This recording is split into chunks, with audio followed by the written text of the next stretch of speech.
Eloise Maidment, Kelly Sutton, Hannah Price, Alice Maloney. The form of our media product is a film opening, and we made this obvious by using titles, like we had some company logos to start off with, and then we had directors' names and people who were involved with the filming, and we made it so that we introduced characters and set the scene so that people know when they're watching the film opening what the film's going to be about. We also did, to establish the genre, to make it obvious, by using a lot of mise-en-scène of girly products. The conventions of a teen genre were also used in helping of the mise-en-scène creation.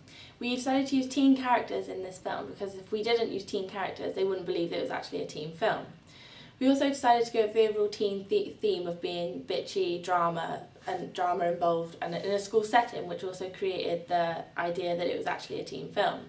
We also decided to use the idea of a hierarchy, which is very popular in teen life because you see yourself as either one of the lowest forms, which is normally a geek, or in a subculture including goth, emo or chav, and then at the top you'd have the bitchy girls, the football boys and people who are involved in sports, which I think kind of we put into our thing by using geeks and bitches to kind of relate to other teens who were watching the film.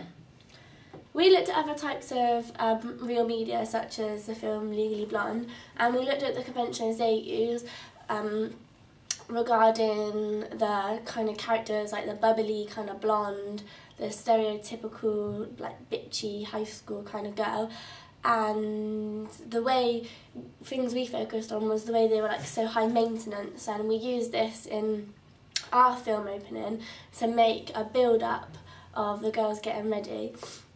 We did this because we wanted to give the audience a good impression of how these kind of girls were and what the kind of film was about. We wanted them to like focus on the girls and realise that this was like kind of like a teenage film. We wanted them to get that straight away.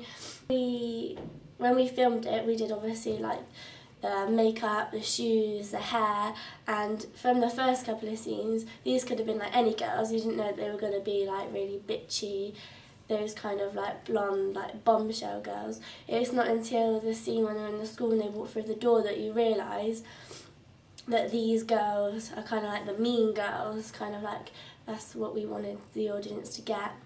Because the audience we were kind of aiming for were kind of 11 to 16-year-olds. This kind of film has been done over and over again, and this was our way of interpreting it and putting our own kind of twist on it, and we wanted the teenagers to kind of get that.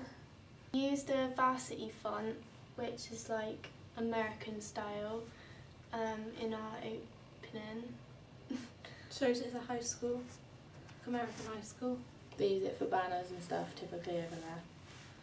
It's like the sort of font you see in America, like used by cheerleaders and all like the popular people in school, and we used like girly handwriting to show that it's like teeny.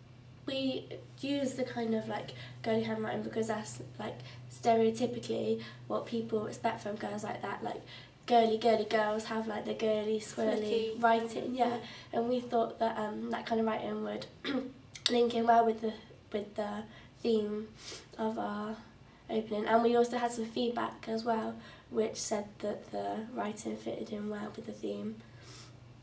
We used Standing in the Way of Control by The Gossip as our background music, and we didn't use any voices.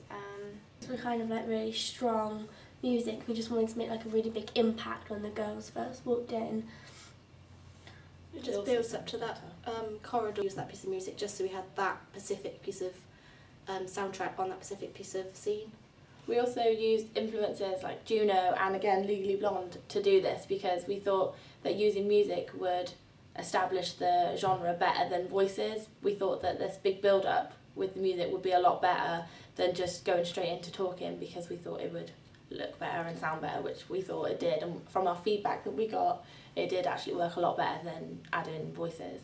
Yeah, because up to that point, we have like the girly bits and they're getting ready, doing their nails and their hair and that, and you think they're kind of these nice bubbly girls, but really we wanted the audience to know that they're mean. So this kind of music, the big impact of it, kind of like states that they're not like nice girls and they're supposed to be like the queen bees almost. Yeah.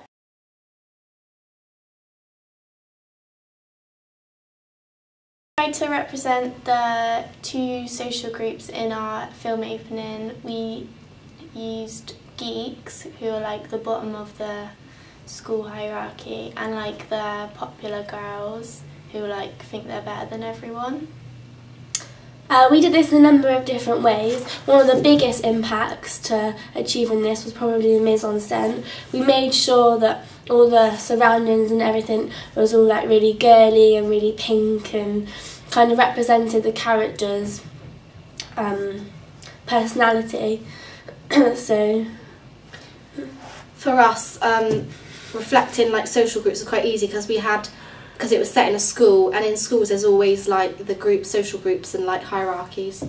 We also decided to, as well as making the surroundings believable, we also needed to make the girls more believable. So we had them dress in certain styles, like so they would all join together and look the same type of person, whereas the geek would look different because all the popular girls would wear colours such as pink and like dresses and have their hair flowing like they've spent ages doing it, and then in heels, and then you'd see the geek who was in flat shoes with checkered shirts and glasses, as your typical geek would be seen. And then there was the outcast who was in, you know, jumpers, who just wanted to be ignored and tried to fit in with the rest of the crowd. So we kind of tried to use everyone's personal style to separate the groups, which was quite effective, because if you watch it you can tell that there's a difference between all of them. yeah, we really wanted to show the different social groups, and we kind of went with the stereotypes by like the blonde kind of pretty bitchy kind of girl, and then like the geeky helpless geek. And we showed this especially in the scene where the girls walk down the corridor and knock off her books, and that kind of like puts them in their status, as you kind of show that we've got like the higher kind of leader of the schools, and then you've got like the geeks who are kind of helpless.